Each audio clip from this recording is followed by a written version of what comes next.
Paano nga ba i-turn on ang professional mode sa inyong Facebook account? And okay guys, sir, in your mobile phone, punta lang kayo sa inyong Facebook application. At dito sa Facebook homepage, tap nyo lang yung profile picture na nasa kaliwang taas na bahagi. Pag napunta sa note, tap nyo na lang uli yung inyong Facebook profile. At mapupunta kayo dito. So dito sa inyong Facebook profile, tap nyo itong 3 dot na nandito sa may kanang bahagi. Kahanay ng Add Story at Edit Profile.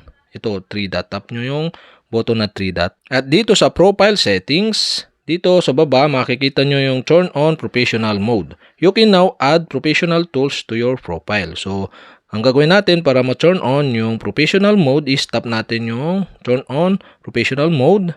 At dito, yan, basahin nyo na lang para ma-turn on ang ating Professional Mode. Tap nyo lang itong Turn on button.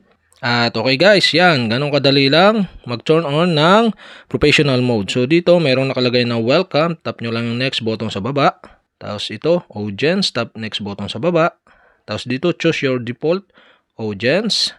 So okay, set natin sa public. Tapos tap natin yung next button sa baba. Tapos dito sa review selection, so confirm natin.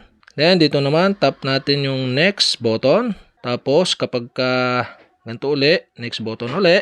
At okay na, ito, pwede na nyo itong skip. At dito, so tap natin yung skip button.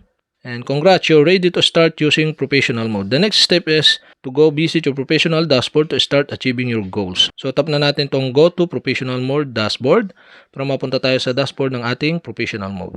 Yan. So okay, ito na yung professional dashboard natin. At okay guys, ganun lang kadali mag-turn on ng professional mode sa ating Facebook account. So okay guys, sana nakatulong itong video na to, at kapag hindi ko pa kayo subscriber, mag-subscribe lang kayo sa aking YouTube channel. Click nyo lang ang subscribe button at ang bell para updated kayo sa mga video tutorial like this. Okay, salamat sa panonood.